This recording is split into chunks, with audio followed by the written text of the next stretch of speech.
नमस्कार दर्शकों, मैं डॉक्टर विशाल रामपुरी। मैं एक बोर्ड सर्टिफाइड प्लास्टिक कॉस्मेटिक और हेयर ट्रांसप्लांट सर्जन हूँ। I am a founder director of Siyasha centre for advance cosmetic surgery, जो कि साकेत नगर भोपाल में स्थित है। आज मैं आपसे बात करना चाहूँगा फीमेल कॉस्मेटिक ब्रेस्ट सर्जरीज़ के बारे में। इसलिए बात करना चाहूँगा क्योंकि इसमें काफ़ी वेरिएशंस हैं, काफ़ी टाइप की ब्रेस्ट सर्जरीज़ हम परफॉर्म करते हैं कॉस्मेटिक करेक्शन के लिए। जो दो कॉमनेस्ट सर्जरीज जो मैं परफॉर्म करता हूँ वो है ब्रेस्ट ऑगमेंटेशन और दूसरा है ब्रेस्ट रिडक्शन। इसके अलावा भी बहुत सारी चीज़ें होती हैं। कई बार आपके जन्म से ही शारीरिक संरचना में कुछ डिफेक्ट्स होते हैं, शेप में, साइज़ में असमानता होती है, निप्पल के शेप और साइज़ में डिफरेंसेस होते हैं। कई बार बहुत ही अननेचुरल शेप्स के होते हैं निप्पल, काफ़ी बड़े होते हैं जो कि क्लोथिंग में बड़ी दिक्कत पैदा करते हैं। वैसे भी क्लाइंट्स आते हैं हमारे पास, तो उसको भी हम करेक्ट करते हैं। तो हम एक जनरल ओवरव्यू के बारे में बात करना चाहता हूँ, क्या क्या कॉस्मेटिक ब्रेस्ट सर्जरी हम परफॉर्म करते हैं। तो सबसे कॉमन तो है ब्रेस्ट ऑगमेंटेशन, जो कि सिर्फ मेरे प्रैक्टिस में बल्कि मैं कहूँगा कि ऑलमोस्ट सब जगह सबसे ज़्यादा कॉमनली परफॉर्म्ड सर्जरी है। हम इसमें सिलिकॉन ब्रेस्ट इम्प्लांट्स को यूज़ करते हैं। बहुत स्ट्रेट फॉरवर्ड सर्जरी है अगर हमने प्लान सही किया हो तो।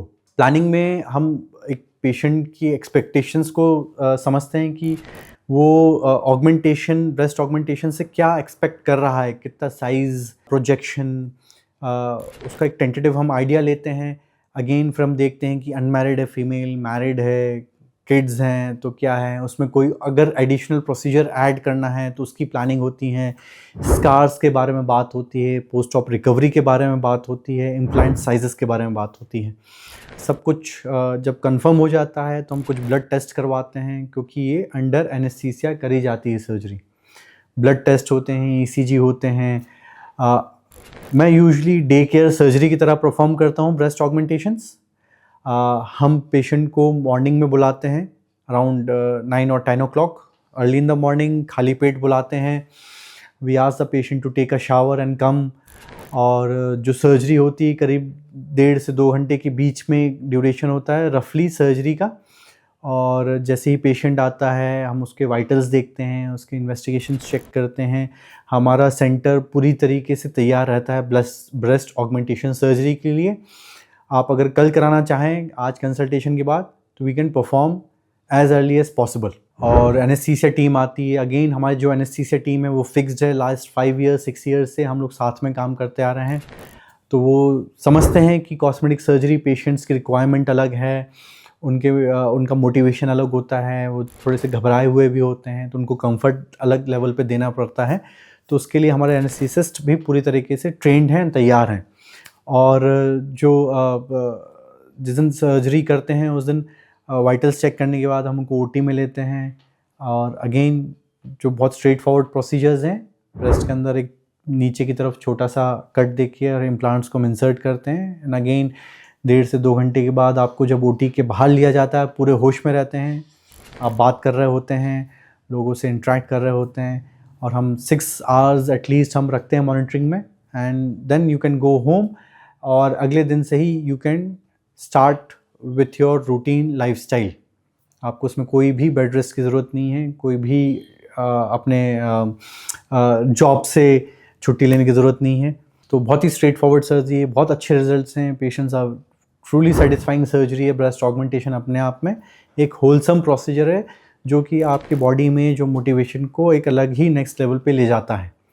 और इसके बाद जो सबसे नेक्स्ट कॉमन सर्जरीज़ के लिए जो क्लाइंट्स आते हैं वो है ब्रेस्ट रिडक्शन। अब ब्रेस्ट रिडक्शन अपने आप में मैं कहूँगा इट्स अगेन इसको कॉस्मेटिक सर्जरी कहना थोड़ा सा अनजस्टिफाइड होगा, क्योंकि it's more of reconstructive surgery जिसमें हम ब्रेस्ट को कॉस्मेटिकली रिकन्स्ट्रक्ट करते हैं। उसमें हम शेप को इम्प्रूव करते हैं, साइज़ को कम करते हैं। अब ब्रेस्ट रिडक्शन सर्जरीज़ जो कि कॉमन रीजंस हैं जिसके कारण जो पेशेंट्स आते हैं करवाने, वो एक तो होता है कि neck pains, back pains, heavy breast इतने हो जाते हैं कि आप अपने एक पर्टिकुलर टाइप के, अगर you want certain type of clothing में दिक्कत करते हैं, वह पैदा करते हैं। तो उसके लिए भी क्लाइंट्स आते हैं। अनवांटेड अटेंशन काफ़ी मिलता है सोशली, तो उसके लिए भी, उससे भी परेशान रहते हैं। Again personal hygiene is a big issue with huge breast, क्योंकि अंडर सरफेस ऑफ ब्रेस्ट में हमेशा कुछ ना कुछ दिक्कत बनी रहती है, पसीना आ रहा है, इन्फेक्शंस हो रहे हैं रिकरेंट, और इसी कारणों से क्लाइंट आता है पास ब्रेस्ट रिडक्शन के लिए। अगेन ब्रेस्ट सर्जरी जो है बहुत ही स्ट्रेट फॉरवर्ड सर्जरी है, ब्यूटीफुल रिजल्ट्स होते हैं अगर हम बहुत अच्छे से हम प्लान करें सर्जरी को। इसमें हम इन्वेस्टिगेट थरोली करते हैं पेशेंट को, स्पेशली जो ब्रेस्ट के इन्वेस्टिगेशंस में हम वी प्रेफर कि हम उसको थरोली एग्जामिन कर लें कि उसके अंदर कोई भी लंप या सिस्ट ना हो सर्जरी से पहले, क्योंकि अगर बाद में कुछ होता है तो it creates an a little issue. तो हम पूरी तरह के थरोली हम ब्रेस्ट को एग्जामिन करते हैं, उससे रूल आउट करते हैं कि कोई उसमें कोई भी लंप ना हो, कोई सिस्ट ना हो। अगर हो तो उसको हम पहले ही टेक केयर ऑफ कर लें सर्जरी के पहले। अगेन हम एक्सपेक्टेड रिजल्ट्स को डिस्कस करते हैं, स्कार्स को डिस्कस करते हैं, कैसे स्कार्स आएंगे, कितना हम रिड्यूस कर सकते हैं, क्या पेशेंट के एक्सपेक्टेशंस हैं। और जो सर्जरी प्लान होती है अगेन 2 से 3 घंटे के बीच में सर्जरी का ड्यूरेशन होता है, और बहुत अर्ली रिकवरी है इसमें, बहुत स्मूथ रिकवरी है, and patients are truly satisfying surgery है। मैंने जितने भी ब्रेस्ट रिडक्शन किए हैं क्लाइंट्स बिल्कुल सेटिस्फाई होके जाते हैं, उनका जीवन जीने का नज़रिया चेंज हो जाता है, पोस्चर चेंज हो जाता है, उनके फ़ोटो खिंचाने का तरीका चेंज हो जाता है, क्लोथिंग का एक तरीका चेंज हो जाता है। They started to wear a more comfortable clothes, वो उनके स्टाइल में चेंज हो जाते हैं, वो अपना ख्याल ज़्यादा रखने लगते हैं। तो ये बहुत सारी चीज़ें हैं जो ब्रेस्ट रिडक्शन के बाद बहुत कॉमनली देखी जाती है। और जो स्टिचेस होते हैं यूजुअली अंदर ही अंदर रहते हैं, कोई भी स्टिच काटने वाला नहीं होता है, दे डिज़ोल्व्स विद टाइम। और ऑफ कोर्स उसके बाद कुछ प्रिकॉशंस लेने होते हैं। अगेन फिजिकल एक्टिविटी को थोड़ा ध्यान में रखना पड़ता है, और कुछ समय तक आपको एक पर्टिकुलर टाइप का ब्रेजरी पहनना होता है, दैट्स इट। इसके अलावा भी काफ़ी सारे मेरे पास कुछ जो पेशेंट्स आते हैं, मोस्ट कॉमनली वो करने आते हैं अपने निपल के शेप को लेके बड़े कंसर्न रहते हैं। कई बार उनके बहुत ज़्यादा प्रोजेक्टेड निपल्स होते हैं और बहुत ही अननेचुरल शेप में होते हैं, तो वो उसको करेक्ट करने आते हैं, बहुत कॉमन है इसमें।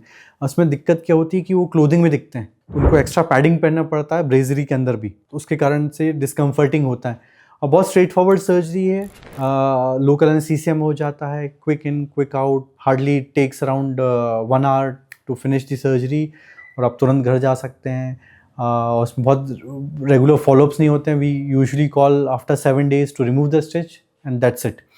और ब्यूटीफुल ग्रेटिफाइंग रिजल्ट्स हैं इसके भी। कई बार आते हैं जो और सर्जरीज़ हैं जिसमें होता है कि जिसमें ब्रेस्ट अनइवन रहते हैं वॉल्यूम वाइज, कभी कभी चेस्ट में कुछ एनाटॉमिकल डिफेक्ट्स होते हैं जिसके कारण कोई मसल एब्सेंट होती है, तो ब्रेस्ट के शेप अनइवन रहते हैं, तो उसको इवन बनाने में भी आते हैं। उसमें काफ़ी सारे तरीके हम यूज़ करते हैं, जिसमें फैट ग्राफ्टिंग एक बहुत कॉमनली परफॉर्म प्रोसीजर है। और मैं ये बोलूँगा जो भी ब्रेस्ट सर्जरीज़ में फीमेल कॉस्मेटिक ब्रेस्ट सर्जरीज़ करता हूँ, सब में पेशेंट्स सुप्रीमली सेटिस्फाइड रहते हैं, और बहुत जल्दी रिकवरी है, बहुत अर्ली रिकवरी है, और कोई भी बेड रेस्ट नहीं है इसमें, और आप अपने जो नॉर्मल लाइफ में तुरंत ही जा सकते हैं, उसमें बैक टू नॉर्मल लाइफ है। और सियाशा सेंटर में मैं ये बहुत कॉमनली परफॉर्म करता हूँ। अगर आपके कोई सवाल हो, you have suffering from some of the mentioned condition, आप मेरे इस गिवन नंबर में कांटेक्ट कर सकते हैं। आप गूगल पे मेरे को डॉक्टर विशाल रामपुरी के नाम से सर्च कर सकते हैं, उसमें काफ़ी कुछ आपको रिव्यूज़ दिख जाएंगे, फ़ोटोज़ दिख जाएंगे। और आप मेरा इंस्टाग्राम और फेसबुक चैनल पे अगर सर्च करेंगे तो उसमें भी आपको रिजल्ट्स मिल जाएंगे, पेशेंट के टेस्टिमोनियल्स मिल जाएंगे। इसी के साथ मैं ये वीडियो समाप्त करता हूँ। धन्यवाद।